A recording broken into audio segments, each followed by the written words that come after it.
Hello, everyone, and welcome to Snap Take. This is Glazer of Snap Judgments, the official podcast of Marvel Snap Zone. And today we've got four great decks for you, including what right now is the highest win rate deck at High Infinite. I tried to tell you this was the best card, just keeps proving it. We are going to kick it off, however, with the deck that Tucker and several of our other friends have hit Infinite with. The reason we're featuring this, honest to God, is that it's a Captain Carter list and it's really, really hard to make this damn card work. So that this is working in this style of Surfer is worth taking a look at. This is a takeoff of the Splat Captain Carter we've already covered. This one's difference is fundamentally that it's trying to do some Kahhori shenanigans on top of everything else. You can find the creator of this list at twitch.tv/Tucker. Go on in and say hello and say congratulations to our new data. This deck needs Galacta, Luna, and Sebastian Shaw. Sebastian Shaw with Kahhori is one of the main points of the list, and Shaw is just a giant power spike. If you don't have Kahhori, you can cut Shaw, but at that point, it's a fairly different list. Go check out the Splat list from like a week and a half ago when Captain Carter first came out. Gwenpool, Kahhori, and Carter, you do want two of those for this list. Absorbman and Shang-Chi are the replacements. Iron Patriot can be Sam, Psylocke, or Kate. That would be Sam Wilson and Kate Bishop for the confused. All right, for this list. So Zabu is incredibly important. You would play Zabu on one or two over almost anything, largely because you would very, very, very much like to get out Galacta or Gwenpool early. Galacta and Gwenpool early are incredibly powerful. You'll play Captain Carter early, but it's really not the goal. Iron Patriot gives you an extra cheap card to play. That cheap card can be important because you're running so heavy. You're really hoping for a 4 that you can make a 1 with Iron Patriot, but hey, sometimes you just get a powerful enough card that it doesn't matter.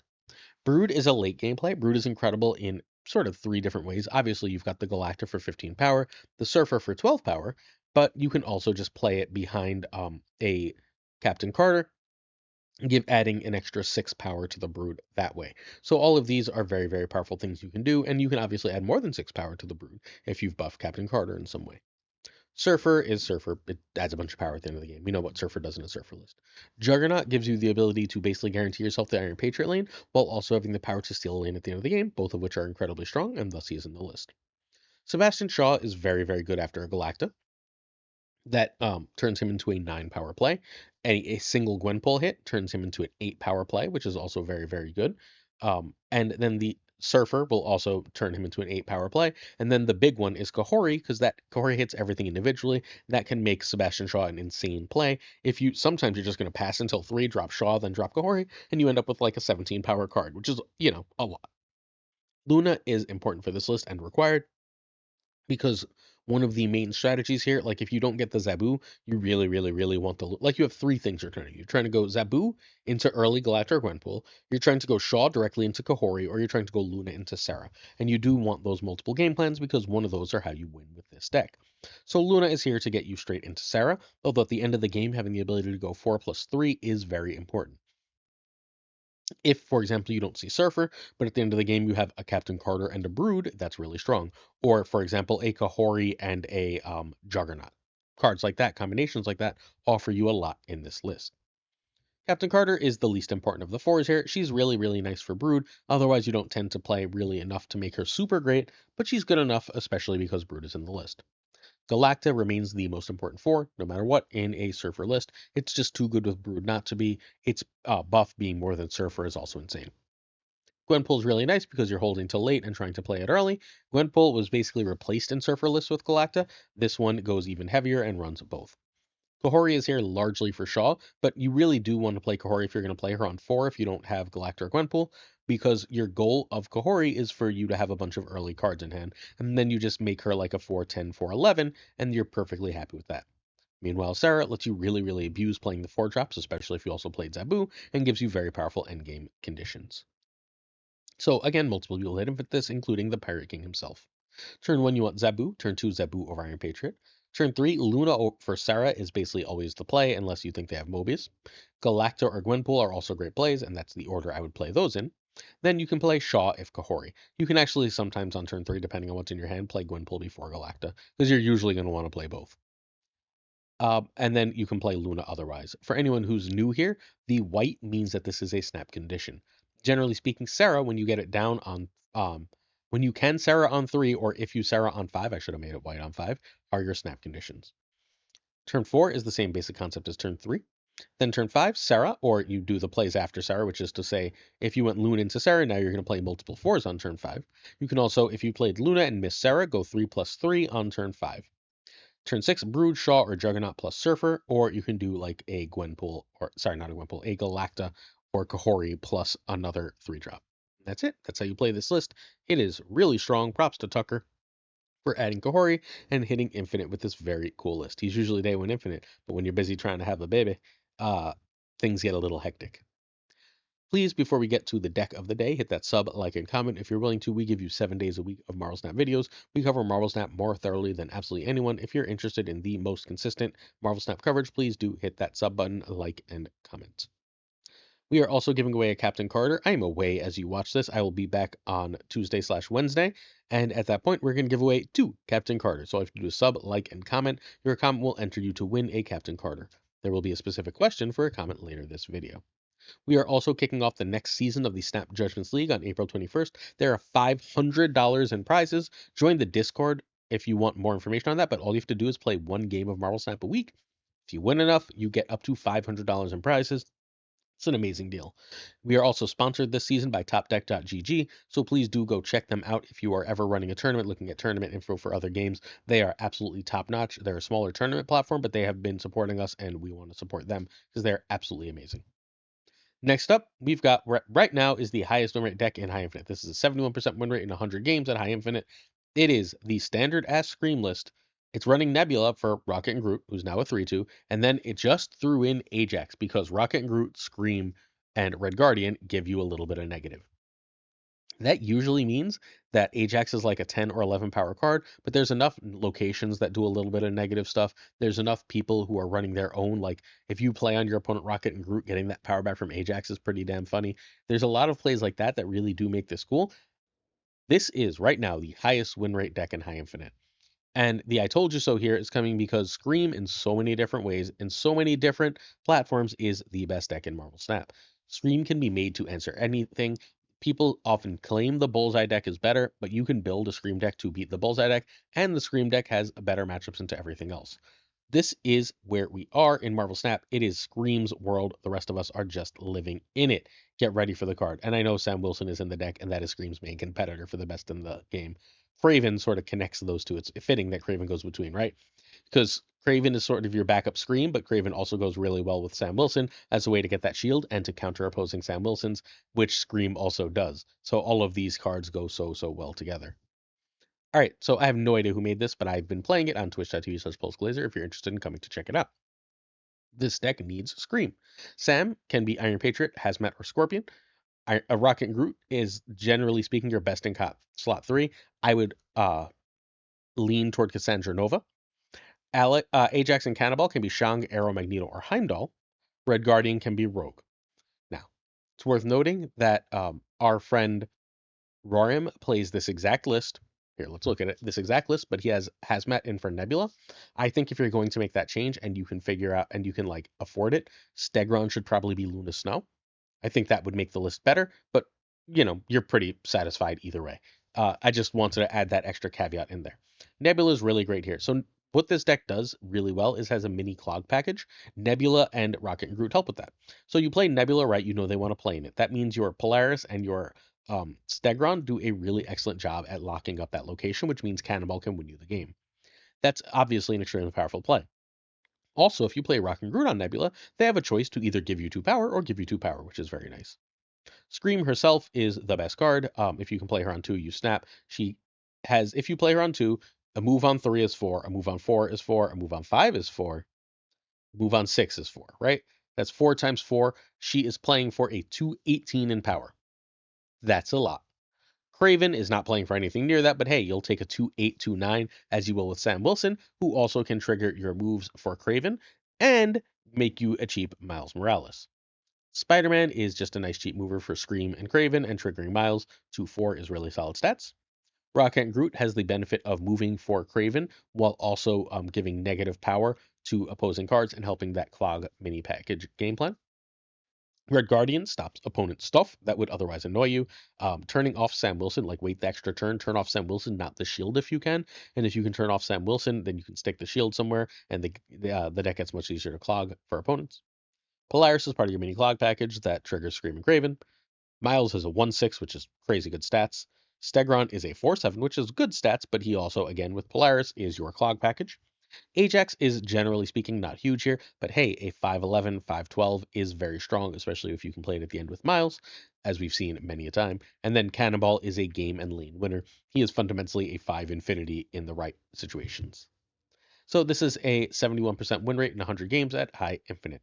Turn 1, you want Nebula blind right. Turn 2, Scream, who is your big snap condition. The only other snap condition here really is if you get a clog and can pull off a cannonball. Turn 2 is Scream over Sam over Craven. Turn 3, Rocket and Groot. Polaris if Scream or Craven are better than Sam.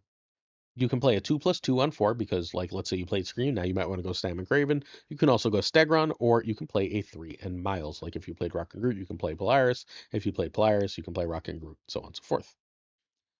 Turn 5, you want Ajax or Cannonball. Once in a while, you're going to do Stegron in order to clog and play Miles. Then turn 6, Ajax and Cannonball, whichever wins. I don't know who made this. If you do, let me know, because this list is absolutely sick. It's absolutely crushing in Marvel Snap currently. Uh, Scream's the best card. This is the best deck. I don't know what to tell you. Or if not this exact 12, one of the Scream decks is the best deck. Which one that is depends on exactly your meta, but this is the highest win rate list in Marvel Snap. Hey, come check out a stream on Tuesday, twitch.tv/PulseGlazer, which is when I get home. I'll see you then. Our season pass question is Scream has a low play rate per infinite. It's like 3% from 30 to 100. Does that affect your opinion if it should be nerfed? This is almost inarguably the strongest single card in if you put it in a deck. If you're running a Scream deck, Scream is like by far the strongest card, and Scream decks are at worst a top 3 deck. However, it's got a really low play rate in the pre-infinite world. Should it be nerfed? What do you think? Does this change your opinion on whether it should be nerfed that it's got such a low play rate? Why or why not? Again, come check out a stream. All right, last chance review for Kahhori. So Kahhori is a 4/6. I'm recording this earlier than I want to because of the travel. So fair warning, something could have changed. Someone could have come up with a god deck for this card. I think Kahhori is just barely a skip. Her on reveal is very good. We saw her in that first deck being used for Shaw. We know she works in various Victoria hand lists. We're going to take a look at another one of those momentarily. We know that she works is in Thanos lists, and she's in fact right now the top win rate Thanos list on the Infinite Leaderboard, which is just the standard ongoing Thanos list with her in the Super Scroll place. Turns out Wiccan has a higher win rate than Luna there, but I think Wiccan's also just being played by better players right now. I deleted the deck. I got very bored playing it. It's just put out points. So at the end of the day, I think Kahhori is a very good card. It is worse than Gwenpool and thus a skip, but barely. I don't think this is a significantly worse card than Goliath. I think this is probably going to end up a better card than Infinity Ultron, but I don't think it's great. If you do happen to need cards it comes with, if you're looking that way, then you can grab this card. Outside of that, I think this is a relatively narrow skip. It's got, as of recording, like a low 50% win rate, like a 50.2% win rate, um, which seems bad, but there's so much experimentation the first week that most bad cards end up with like a 47% win rate, and most really great cards end up with like a 51 or 52% win rate. So that it's at 50 suggests that this is a good card. It's just not great, and given the scarcity of resources at the time being, and the new system and all the uncertainty around it, I think this is likely a skip for the time being. Phil Woodward's got Not Done Yet, which is a really, really cool list that he created that I'm going to play on stream fundamentally. Think this list is absolutely sick. This is a very, very fun idea, and he's been having a lot of success with it, and I really want to try. This is one of the few Kahhori is necessary lists around. You can find Phil at twitter.com/PhilJWoodward, sharing all sorts of cool stuff, not just Marvel Snap related. This deck needs Victoria, Kahhori, and Grandmaster. Those 3 are your requirements. Kate can be Iron Patriot or Mirage. Monkey can be Sage. Sorry, that's just another high series card. Red Guardian can be Rogue, and Nocturne can be Rockets and Groot. Might actually be better as Rocket Groot. So what you're trying to do here is you want to get a decent sized hand, and you want to drop Kahhori on 4. If you can get that decent sized hand, drop Kahhori on 4, you played a 4/12. On turn 5, you would very much like to play Sarah, and then you want to play out cards like Victoria Hand and Hit Monkey, and then if you can Grandmaster Kahhori and give your whole board another giant buff while giving them a buff from Victoria Hand while getting a buff from Hit Monkey. That's the basic gist of the list. A lot of the deck cards, Kitty Pryde, Snow Guard, Kate, Sentinel, are built to get extra cards in your hand. Shadow King is an endgame control card because sometimes opponents just scale up too tall for you, so you can say no thank you. Nocturne is a moving power card, plus you want extra space on the board if you're going to have Hitmonkey in your deck, and Nocturne helps you ensure that will happen, and Red Guardian is extra control. Sarah lets you do all the stuff that you're trying to do at the end of the game. So, like, at the end of the game, you could conceivably play Ready. You can play play Grandmaster for 1, Victoria Hand for 1, Monkey for 2, Shadow King, and then like a Sentinel. That's a lot of cards, right? That's a lot of power. You should generally win games where you can do things like that. I think that this is a very, very good list, very cool list, one worth messing with for sure. So, super fun and quite strong. Sarah is your snap condition here. Kahhori with Grandmaster can be, but I'm going to need some testing before I can say that. Snowguard, if you don't have any other card generation in hand, is better than Kitty if you do.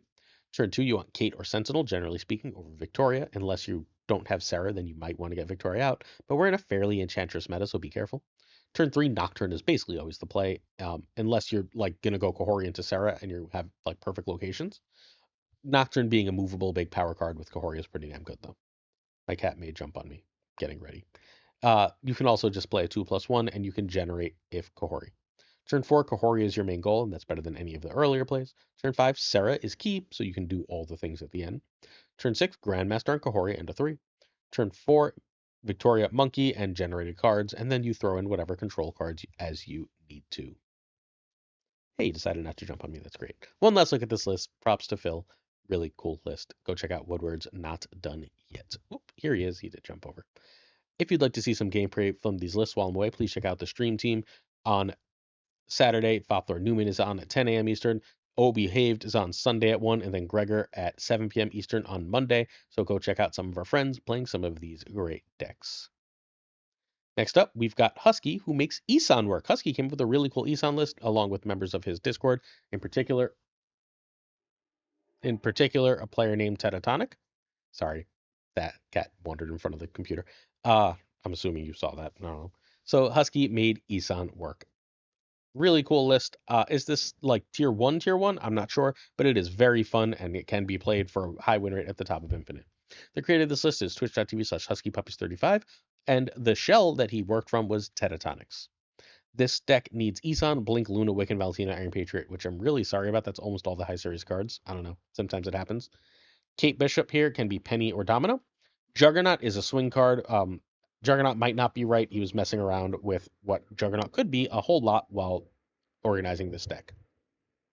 So Quicksilver is here in order to enable the Wiccan, which is also why Kate is here. Kate, however, can get in the way a little bit of your Eson combos, which is a little annoying, but say la vie. Mirage gives you a powerful card to play, potentially with Eson, potentially just otherwise, while Iron Patriot and Valentina are here for much the same reason. Those are more consistently giving you powerful Eson cards. They also give you relatively cheap cards, so if you don't see the Eson thing, you have extra things to do to win the game. Juggernaut is an endgame lane winner. You're often ending the game on 6s, but sometimes you really do want that Iron Patriot card, and Juggernaut really helps with that. Might just be Rocket and Groot, though. Luna Snow lets you ramp. You can ramp Luna Snow away with Blink, getting yourself a Wiccan, Alioth, Eson, or Magneto, or you can just play Luna Snow in order to play an Alioth, Eson, or Magneto on turn 5. All of that is awesome. Wiccan is incredibly strong here because you do want to play your cheap things like arrows with your Eson so that you can be sure to pull good things. People are going to try and Shang-Chi you, hence the Juggy. All right. Sorry, I was trying to figure out if Juggernaut could be anything else for there. I guess Juggernaut and Alioth are really the Shang answers with priority, right? This deck should definitely have priority. Blink is great. Blink basically works with Luna as a way to get your stuff. Sometimes you miss Blink and Wiccan, which sucks, right? But if you played a Juggernaut or whatever, you can still blink that away on turn 5 or even on turn 6 with one of Kate's arrows and try and get something cool.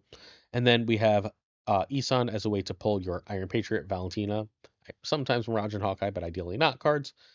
Alioth to protect yourself, and Magneto to hopefully pull and clog some stuff, especially good on turn 5. Turn 1, you want Quicksilver. Turn 2, you have Kate, if no 3, over Iron Patriot or Valentina, and either of those can be a snap based on what they give you and how likely you are to win. Turn 3, you very much want Luna over a 2+1, and that's better than Juggernaut for the Iron Patriot card. And like that's only if the Iron Patriot card's really, really good. Turn 4, Wiccan can be a snap, as can Blink, if you know what you're going to get. If Blink can go into a Wiccan that's activated, that's really, really good and probably a snap. That's better than 2 2s. Turn 5, you want to play Eson over Blink. If Eson was a 6-9, it would be a snap condition as a 6-10. It is not. And Eliath can be Magneto or Eson. Sorry, Eliath, Magneto, or Eson can be. Eliath, Magneto, or Eson are your turn 6 play. You just play the big thing. Once in a blue moon, you're going to Juggernaut and play like a Valentina card after Awaken. Cool list. Welcome back to Eson. I swear this card is good. It's just really, really hard to make work right now. It will have its time, perhaps if they make it a 6-9 or like a 6-12. Certain tiers of support on our Patreon come with honor. Thanks. Let's say thank you to a bunch of people. Our Patreon of the month, Fat Dick.